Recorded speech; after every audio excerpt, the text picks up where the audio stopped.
Bienvenidos, queridos hermanos y hermanas, en estudio del Departamento de Escuela Sabática en la Asociación General. Estamos preparados para presentarle nuestra nueva lección para esta semana, número 10, la oración en Getsemaní. Es una lección muy importante. Seguimos el tema relacionado con el sacrificio, la misión de nuestro Señor Jesucristo y su intervención en el plan de salvación. Estamos juntos con nuestra querida hermana Raquel y con ustedes, Pastor Petkov. Queremos empezar con una oración en silencio. Acompáñanos, por favor.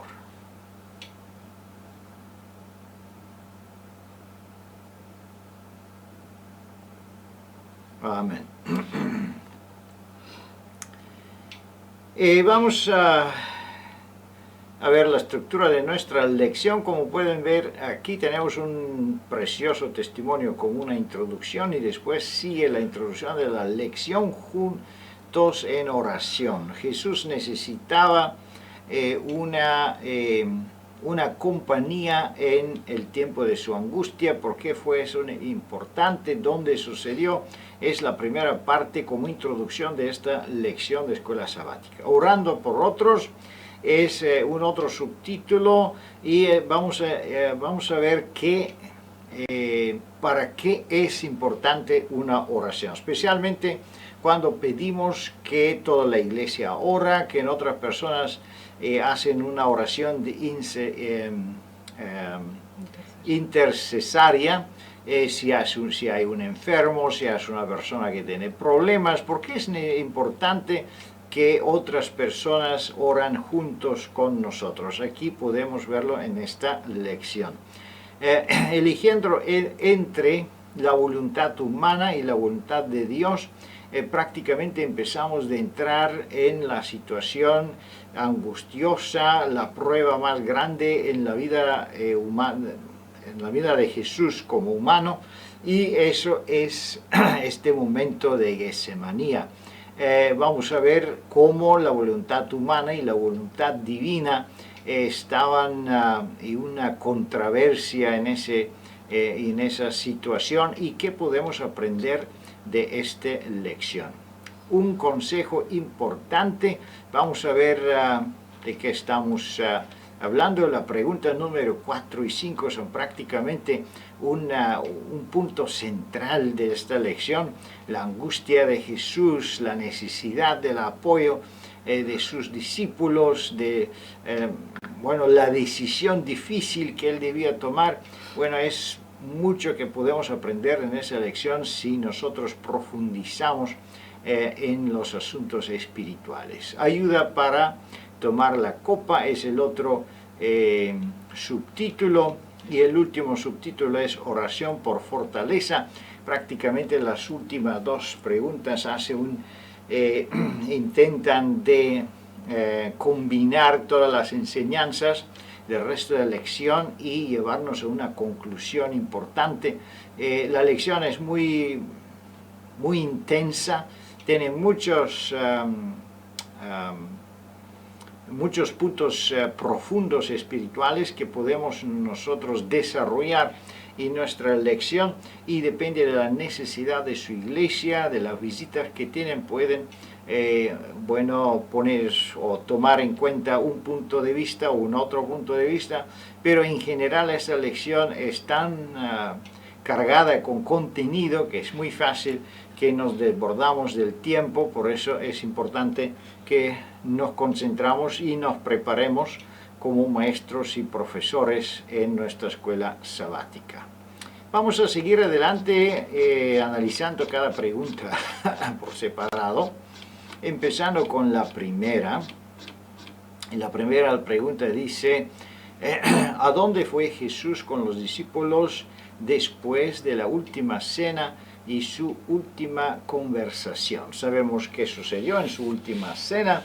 Es cuando Jesús abandonó la cena prácticamente. Sabemos las conversaciones con Pedro y todo el lavamiento de los pies. Bueno, mucho contenido en estas últimas experiencias con Jesús.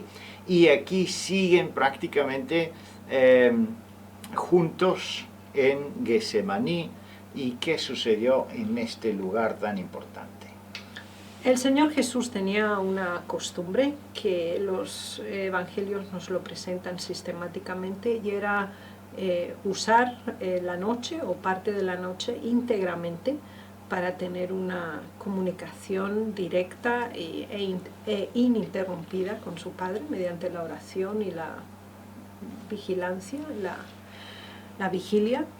Y ahora que se aproximaban los momentos más difíciles en la vida de Jesús, esta necesidad se hizo tanto más imperiosa.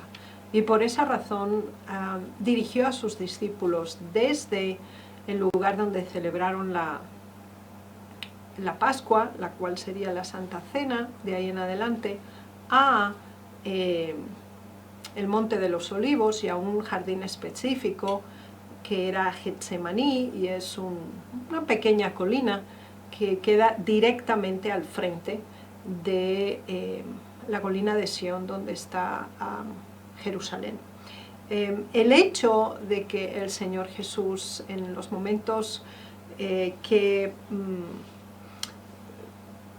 eran un preámbulo de su sufrimiento, pasión y muerte, los quisiera dedicar a la oración, demuestra cuán significativo para él era el contacto y la relación con su Padre, y cuán necesaria, como vital e imperativa, la oración como parte de su experiencia y de su vivencia religiosa. Y por esa razón les pidió a los discípulos no solo que le acompañaran, sino que también velaran y oraran con él. Es decir, en este momento solicitaba la asistencia humana, el apoyo y el soporte que él tanto anhelaba en la situación más crítica de su vida. Muchas gracias, Raquel. Es interesante, el lugar fue elegido especialmente. Es un lugar donde Jesús a menudamente visitaba con sus discípulos. También tiene su significado simbólico. El Monte de las Olivas, sabemos que el árbol de las olivas tiene un significado especial en la Biblia. El aceite de olivas es símbolo del Espíritu Santo. Entonces, no tenemos tiempo de entrar en detalles de qué significaban los nombres y todo eso, porque el centro de nuestra lección es la oración. Y vamos a ver en la segunda pregunta, prácticamente entramos inmediatamente en esta oración intercesora que Jesús hizo en este momento tan especial, tan difícil para su vida. La segunda pregunta dice, ¿cuál fue la preocupación del Salvador en este momento de angustia? En este momento cuando él esperaba su muerte, su crucificación, entonces, ¿de qué se preocupaba él más que todo? Él deseaba estar con aquellos que sentía más cercano, y todavía más cercano que ningún otro ser humano era la relación con su Padre, demostrada por medio de la oración, la vigilia y la entrega a esta actividad. Y por eso fue tan específico al expresar su deseo y su necesidad. Por una parte, al tomar a Pedro y a Juan y Santiago, ellos observaron que Jesús entraba en un nivel de angustia y de tristeza realmente profunda. Nunca lo habían visto así. Lo habían acompañado repetidas ocasiones a lugares escogidos para orar, pero ellos sí pudieron percibir que la situación era extremadamente penosa y dolorosa para Jesús en estas circunstancias. Él mismo lo expresó explícitamente: mi alma está muy triste, tan triste hasta la muerte. Era realmente impactante la forma en que el Señor Jesús se expresó acerca de su condición interna, y obviamente el resultado o la solicitud formal a consecuencia de esta situación es la petición que les hizo: quedaos aquí, velad y orad conmigo. La pregunta que nosotros deberíamos hacernos en los momentos de mayor angustia en nuestra vida: ¿es Dios el primer pensamiento que cruzan nuestra mente? ¿Es la oración, la contemplación de la voluntad de Dios y la solicitud de la intervención de Él en nuestra vida nuestra máxima prioridad? Muchas gracias. Muy importante es esa pregunta. ¿Qué pidió Él que hacían sus discípulos? Es importante que cuando Jesús llamó a los 3 discípulos que ellos se aparten y oran con Él, Él no se preocupaba tanto de su propia angustia como decía que ellos prácticamente ellos necesitaban esta oración por ellos mismos. Entonces, el que se preocupaba mucho es por los discípulos mismos, porque ellos debían enfrentar una tentación muy especial, una dificultad. El arresto de Jesús y su muerte debe ser prácticamente el fin de todos sus sueños y de todos sus planes. Por eso Jesús expresaba claramente su preocupación, que los discípulos necesitaban prepararse y en que nosotros también necesitamos prepararnos para el fin del mundo, para muchas dificultades que nos esperan, quizá por una persecución, la ley dominical y muchas dificultades que podemos imaginarnos que vienen pronto en el camino de nuestra vida. Sin embargo, nos preparemos nosotros o hemos tomado algunas medidas de preparación aquí en acuerdo de esos testimonios y ese versículo bíblico. La única preparación que podemos hacer nosotros es orar. En la oración hay un poder. En la oración mentalmente, físicamente podemos ser preparados por las dificultades que vienen. Vamos a ver la pregunta número 3. Dice, ¿en qué posición oró él? Y haciendo frente a la copa amarga de las consecuencias del pecado humano, ¿qué le pidió él a su Padre? Vamos a ver, ahora entramos más profundo en la angustia de Jesús y de su oración, y ahora más detallado en la oración que él tenía, la agonía que él sentía prácticamente acercándose al fin. El hecho de cómo él asumió una actitud ante la oración es muy diciente en cuanto a la actitud que nosotros también deberíamos tener. Se nos dice que él se postró sobre su rostro. O la versión de Mateo, la de Marcos nos dice se postró en tierra.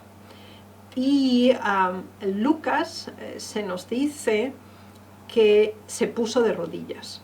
Si combinamos las tres, nos damos cuenta que ponerse de rodillas era la posición formal de oración cuando esta es súplica, y sobre todo en el nivel de angustia en el que Jesús se encontraba, pero además de eso, él inclinó a tierra completamente su cabeza. Este acto de completa sumisión, rendición ante su Padre en una actitud suplicante, siendo él el Hijo de Dios y siendo Dios mismo, es altamente significativo en la forma en que nosotros nos referimos a Dios, la forma en que oramos y la forma en que nos comportamos en general en la iglesia o en un lugar o en unas circunstancias donde se está estudiando la palabra del Señor o se está orando. Es realmente importante el sentido de solemnidad y de reverencia que el Señor colocó como un preámbulo a su petición expresa. Además, él personalizó altamente la relación con su Padre, por eso le dice Padre mío. Es decir, o la expresión que está en Marcos, Abba Padre, que es la forma más familiar, más íntima de llamar a un padre. Es decir, el Señor Jesús demostró solemnidad, respeto, reverencia ante su Padre, pero al mismo tiempo expresó su amor, su relación profunda, estrecha y sensible con su padre. Y ahora vamos al tema en sí. El tema está simbolizado por esa copa de angustia, de sufrimiento, que él tenía que asumir, y que de hecho voluntariamente ya lo había hecho. Por esa razón estaba ahora en la tierra. Su naturaleza humana repelía la aceptación y la toma de la copa. Ahora, el principio, el plan de salvación y el objetivo por el cual él había venido a esta tierra requería imprescindiblemente que la tomara. Y nos damos cuenta por segunda vez su reiteración ante la obediencia, el sometimiento que tenía ante su padre, al decir: tú todo lo puedes hacer, para ti nada es imposible. Y aunque yo en mi naturaleza no quiero hacerlo, lo voy a hacer cuando tu voluntad así lo expresa, para que no sea mi voluntad sino la tuya. Es muy importante nuestra actitud cuando oramos.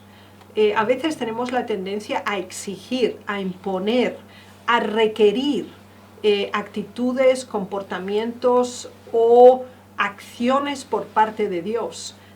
Nada más ajeno a nosotros debería producirse. El Señor Jesús solicitó reverentemente, exaltó a Dios, expresó su dependencia, humildad ante su Padre, y después enfatizó que la voluntad de Él era la última palabra en su vida y que la voluntad del cielo era lo que comprometía sus decisiones y dirigía su vida. Muchas gracias, Raquel. Es muy importante esa pregunta, es un asunto central de nuestra lección y prácticamente del cristianismo, porque cada uno de nosotros se encuentra o se enfrenta con semejantes decisiones. Cada día prácticamente debemos tomar decisión, y muchas veces esas decisiones están o tienen una situación semejante en que nuestra naturaleza humana resiste contra las inclinaciones del Espíritu Santo, que nuestra naturaleza humana quiere nuestra conformidad, está en contra del sacrificio, está en contra de especialmente sacrificarse por un pueblo que no rinde respeto, que no entiende de qué está pasando. Y lógicamente mucha gente dice: yo por esa gente yo no me voy a sacrificar, yo no voy a dar nada, yo no quiero colaborar con esas personas. Pero en el caso de Jesús, entonces él tomó decisiones en acuerdo de principios, no en acuerdo de circunstancias. Y eso es que es una lección sumamente importante que debemos aprender. Y aquí no se trata de una decisión relacionada con nuestras vacaciones, una decisión relacionada con viajes misioneros o con sacrificios de fondos, de dinero y de ofrendas, o fidelidad en principios que son beneficiosos de nuestra fe. No, aquí se trata de entregar su vida, y no solo entregar su vida, pero recibir los pecados de todo el mundo encima de sí. Ser una persona inocente, ser una persona santa. Vivía 33 años en perfecta obediencia del Padre, y ahora voluntariamente obtener o recibir todos los pecados encima de sí. Bueno, eso es, humanamente hablado, es injusto.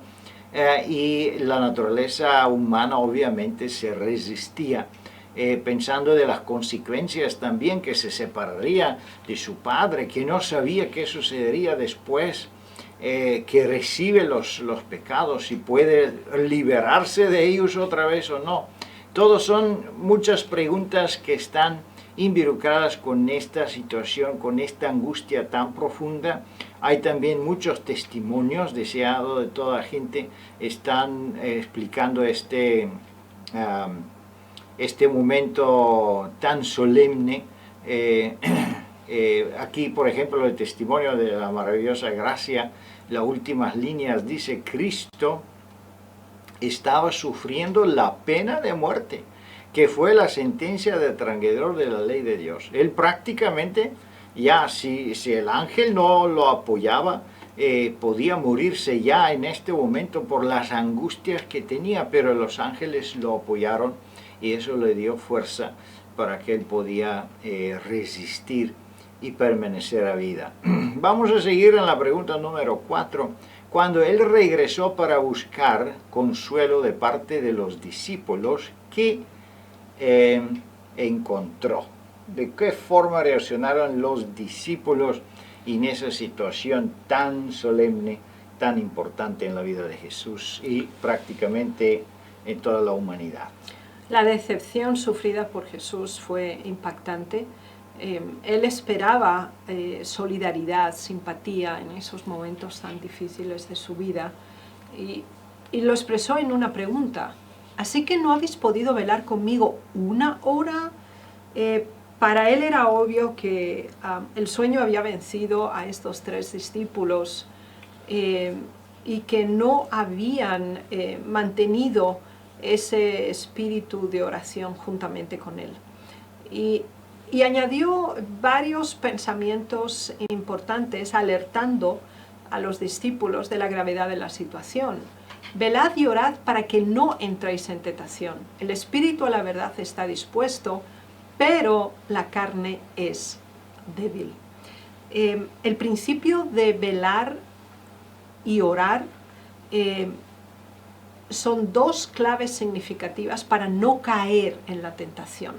Y la adición coordinada de estos 3 elementos, de hecho, forman una fórmula, es decir, velar más orar igual a liberarse de la tentación.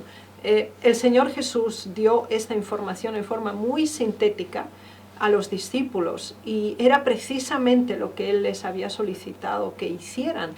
El velar implica no una actitud pasiva de espera, sino una actitud proactiva de comprensión, interacción en ese proceso de caminar junto a Dios, reflexionar sobre su palabra y ser copartícipe de su plan. Y la oración es el acto de comunicación, de mantener esa línea directa de contacto con el cielo a través de la expresión oral por nuestra parte y la expresión escrita que el Señor nos ha dejado en su palabra y el espíritu de profecía.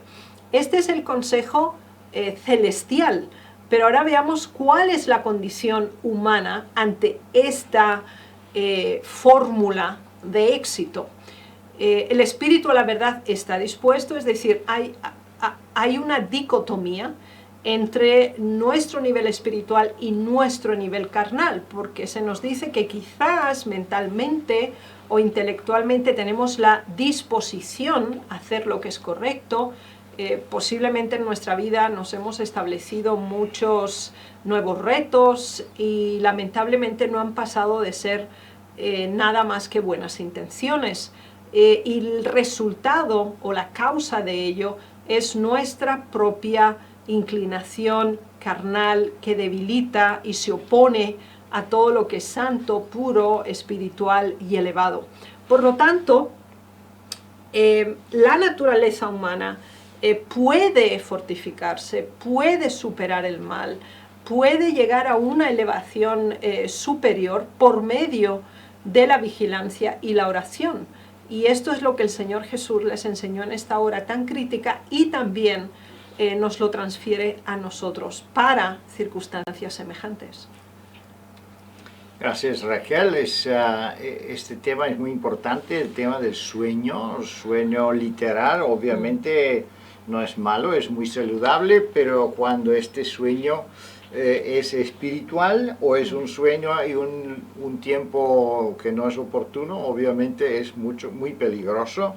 Recordemos el caso del profeta Jonás en español, que bueno, en el barco cuando todos estaban despertados y muy preocupados por su vida, bueno, el profeta de Dios estaba durmiendo profundamente en el barco Bueno, el profeta Isaías descubre la situación de sueño espiritual como una condición mortal, un peligro mortal. Por eso aquí vemos en el segundo testimonio el único camino seguro. Lo señaló Jesús es su amonestación, velad y orad. Debemos constantemente ser vigilantes. ¿En qué sentido es esa vigilancia? Sabemos que en el tiempo de Jesús él hablaba varias veces a sus discípulos, especialmente a los tres. Ellos lo acompañaron también en las montañas de la transfiguración y podían testificar el origen divino de Jesús. Ellos podían ver cómo Él se transfiguró, cómo Él habló con Moisés y cómo, ellos fueron testigos de esa naturaleza sobrenatural el origen divino de Jesús. Sin embargo, seguían en sus debilidades humanas. Y así nosotros igual en el fin del tiempo sabemos que hay muchas advertencias del fin del tiempo, señales del tiempo, la ley dominical y todo lo que estudiamos aquí en la escuela sabática, el gran conflicto. Sin embargo, es muy probable que muchos de nosotros llegarán con sorpresa en el fin del tiempo, igual como los apóstoles. Pero vamos a ver más adelante en la lección, la angustia de Cristo se estaba profundizando. Una vez porque su naturaleza humana que mencionamos estaba resistiéndose, y el otro asunto fue que él no tenía el apoyo de sus discípulos. Y obviamente el Satanás podía llegar con los pensamientos y tentarlo y decir, mira, esos son los discípulos que tú vas a dejar, mira que ellos no sirven para nada. ¿Y para qué es toda tu obra? ¿Para qué te vas a sacrificar si no hay ni uno que quiere velar contigo?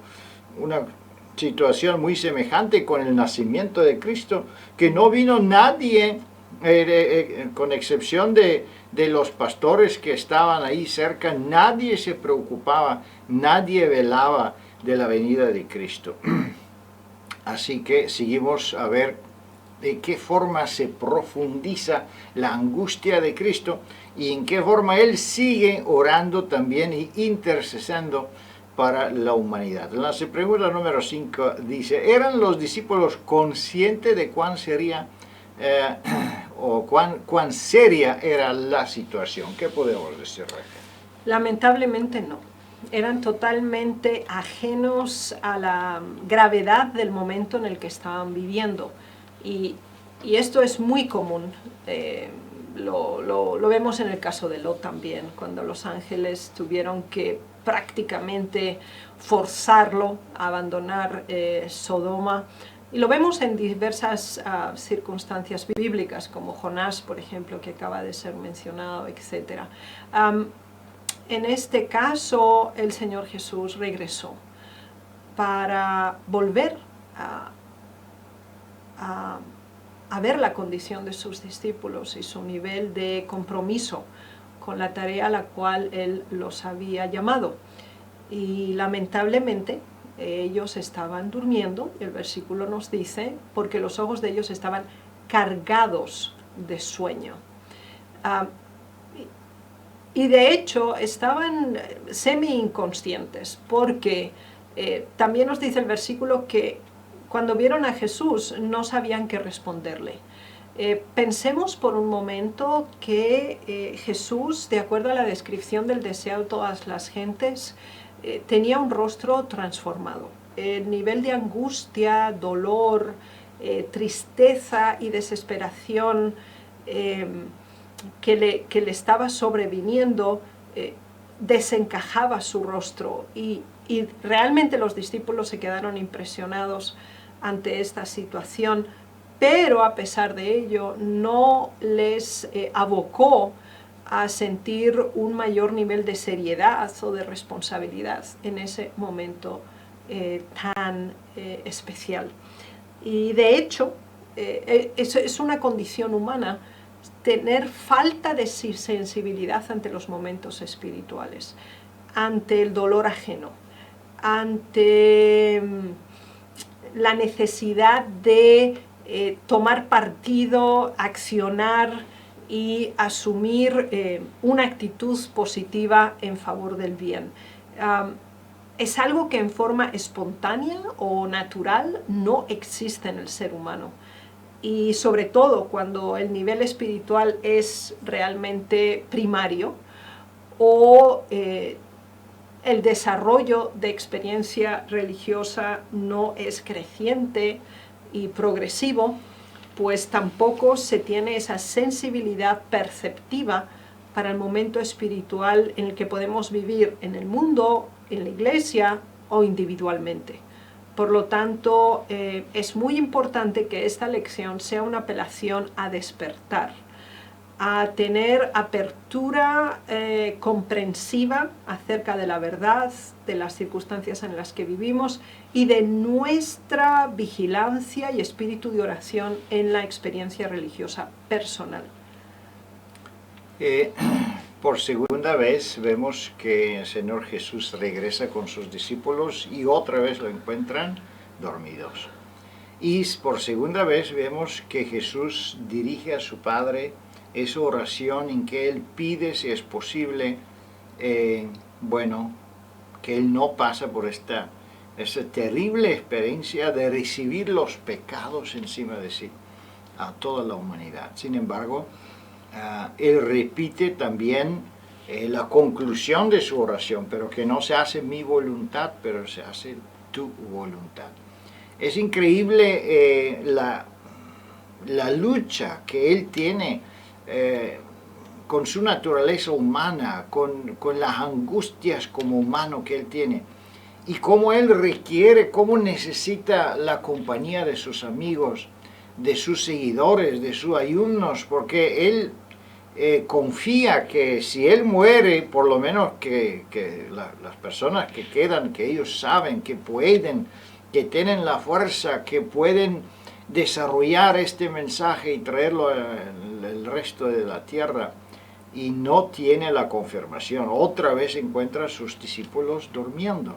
Es increíble la angustia externa, la angustia interna, la angustia espiritual, también la angustia que él tiene por las circunstancias de terrible desafío y también terrible encuentro con la realidad triste de sus discípulos. Pero vamos a ver en la pregunta número 6 que él prácticamente llega de una conclusión final. Él no permanece en esa situación de angustia. Y eso es muy importante para nosotros también, porque nosotros todos caemos en situaciones de angustia, en situaciones de inseguridad, en situaciones en que no sabemos qué hacer, en situaciones en que pedimos al Padre que nos libera de algunos desafíos en nuestra vida, pero vemos que no nos van a liberar, que las circunstancias siguen desarrollándose no en nuestro favor. Entonces, no debemos permanecer mucho tiempo en esa situación de dos pensamientos, vamos a decir. Debemos tomar decisión, y Jesús tomó su decisión. La pregunta número 6 dice: cuando los discípulos fueron incapaces de suplir consuelo o ayuda, ¿quién vino a alentar a Jesús en aquella hora más difícil? ¿Qué sucedió cuando Jesús estaba en esa angustia tan profunda que prácticamente lo mató? Esta angustia, dice el testimonio, que él ya se moría solo por esta angustia, pero bueno, intervino entonces alguien que lo soportó y que lo apoyó y que él podía seguir en vida. Este conflicto entre su propia voluntad y el propósito divino por el cual había venido había llegado finalmente a una conclusión, y Jesús, a pesar de no recibir calor, soporte o asistencia humana, tomó una decisión por principios. No la tomó basada en sus emociones, impresiones, deseos o zona de comodidad, sino lo hizo meramente basado en la fe, en la verdad. Fue una decisión de fe que obra por amor, y decide tomar la copa y llevar el plan de salvación hasta sus últimas consecuencias. Y estando en esa agonía, llegó a transpirar gotas como de sangre que salieron de su piel. Es la demostración de un nivel de angustia interna que sobrepasa cualquier porcentaje de estrés que un individuo internamente pueda sufrir. Y como no contaba con apoyo humano, Dios sí le envió un apoyo angelical. Y sabemos que apareció el ángel más poderoso del cielo y le fortaleció. No le fortaleció para ayudarle a tomar una decisión, vino a confirmar la decisión que él ya había hecho. Es decir, este ángel le ayudó a tomar la copa y beberla. Él había tomado su decisión, era firme y final. Aún en el momento más angustioso de su vida, su oración crecía con la misma intensidad que crecía su dolor mental. Muchas gracias. Interesante es este desarrollo. Prácticamente por final Jesús toma la decisión y dice, bueno, que se haga tu voluntad. En lo mismo tiempo vemos que los discípulos fueron incapaces de ayudarlo.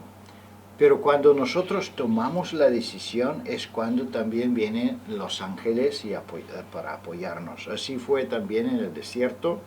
Jesús resistió al diablo, entonces dice los testimonios que veremos los ángeles apoyándolo. Igual dice el apóstol Pablo, resiste al diablo y él se apartaría de ti.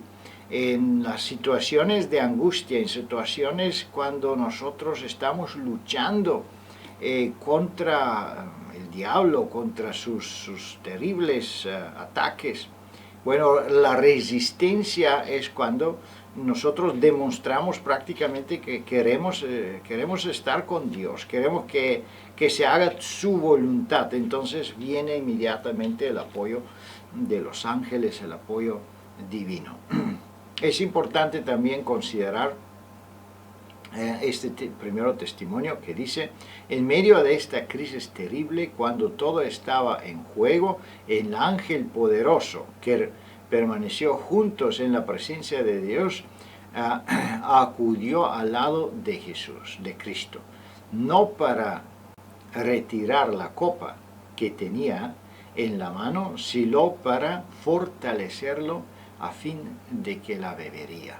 Y eso es también una otra lección que debemos entender. Muchas veces vienen las tentaciones, las dificultades, los desafíos y nosotros queremos liberarnos de ellos. Y oramos que Dios interviene, y Dios sí interviene. En ese caso Él interviene con el ángel más poderoso que existía. Sin embargo, Él interviene no para impedir la tentación o impedir este desafío, este examen que está delante de nosotros, pero para fortalecernos y para que nosotros podamos sobrellevar esta copa. ¿Qué significa, hermanos, que no debemos desanimarnos si las cosas no suceden en acuerdo con nuestra voluntad? Siempre cuando oramos debemos pedir que se haga la voluntad de Dios, porque muchas veces si es enfermedad, si es pobreza, si es riqueza, si es quién sabe qué tipo de tentación, es posible que Dios la permite para santificarnos, para perfeccionar nuestro carácter, y debemos estar dispuestos, así como Jesús sobrellevó su copa, y la bebió, así cada uno de nosotros debemos llevar nuestra cruz, que es importante para nuestra santificación. Vamos a ver la pregunta número 7. Los discípulos no dijeron a Jesús consuelo ni aliento a través de la oración cuando podían haberlo hacerlo. ¿Qué entendemos de esta pregunta? ¿En qué forma entonces la oración fortaleció a Jesús y en qué forma la oración puede fortalecernos a nosotros mismos? La oración es un acto de comunicación y una comunicación con Dios. Es el nivel más elevado de expresión que el ser humano puede tener y de hecho es el mayor privilegio de poder tener la certeza que lo que estamos diciendo cuando nosotros solicitamos que Dios nos escuche e introducimos la oración con su nombre, saber que Él está atento a nuestra petición. El Señor Jesús había quedado totalmente confirmado en la decisión que había tomado, había tenido el apoyo demostrativo de que su decisión era correcta por el envío de este ángel poderoso que vino a sostenerlo y fortalecerlo, ya que ningún otro humano lo hizo. Y los discípulos perdieron una inmensa oportunidad. Y al haber estado durmiendo, pasando por alto la orden directa, la petición que Jesús les había hecho de velar y orar por él, les llevó a abandonarle en ese momento tan crucial en sus propias vidas y también la de Jesús. El tiempo que nosotros dejamos a un lado la oración, cuando nos despreocupamos del estudio de la palabra del Señor, cuando Dios no ocupa el primer y el lugar más importante en nuestra vida, podemos estar ciertos que nos encontramos en el terreno del mal. Y cualquier peligro y cualquier terrible circunstancia nos puede sobrevenir hasta el punto de poder llegar a negar a Dios, así como lo hizo Pedro. Por lo tanto, cuando el Señor Jesús por tercera vez acude a sus discípulos, ahora sí no siente una decepción tan intensa como la que expresó anteriormente. Él había sido fortalecido con el ángel y les dice, bueno, dormid ya y descansad. Ya todo lo que se tenía que hacer se ha hecho y ahora solo queda que me vengan a arrestar y me lleven a la muerte. Es muy triste cuando nosotros pasamos de largo en nuestra vida disfrutar de esos momentos de íntima comunión con Dios en oración. Si somos realmente conscientes del tiempo en el que estamos viviendo, de que la preparación para la salvación es una cuestión de vida o muerte, en estos último periodo de gracia para el mundo, no tendríamos una actitud tan similar a lo de los discípulos, que aunque muy cerca de ellos Jesús estaba agonizando, ellos ni sentían ni simpatizaban y simplemente se dejaron llevar por sus necesidades instantáneas y por su propia carnalidad al cubrir sus propios instintos. Quiera el Señor ayudarnos a tener esa altura espiritual, esa sensibilidad espiritual y esa percepción que viene del cielo y que solo Dios puede dar a nuestros corazones para tener ojos abiertos, mentes dispuestas y manos accionantes para la práctica del bien y la decisión firme en la vigilancia, la oración. Muchas gracias, Raquel, es muy interesante. Aquí dice el primer testimonio, el Salvador del mundo se levantó y buscó a sus discípulos. Eso es muy importante para todos nosotros, saber que Jesús sigue intercediendo en sus oraciones por sus discípulos, por usted, por mí, por todos nosotros. Y también en el tiempo de la mayor angustia que él tenía, cuando se decidía prácticamente a vida y muerte, el destino de la humanidad y de él mismo, Él seguía orando y preocupándose por sus discípulos. Y queridos hermanos y hermanas, Dios le bendiga y le guarde. Tenemos muchas razones de agradecer a nuestro Señor. Nunca hemos tenido tentaciones tan severas como Él mismo. Nunca hemos enfrentado dificultades tan grandes como en nuestro Señor, y sabemos que el Señor ya ha recorrido el terreno. Él hizo todo por nosotros. Él es nuestro sustituto, nuestro garante, es nuestro abogado, y por eso no tenemos nada que temer. Debemos entregar nuestra vida en las manos de Él y seguir velando y orando. Dios le bendiga, queridos hermanos y hermanas. Disfruta esa lección y nos vemos con ayuda de Dios durante la próxima semana. Amén.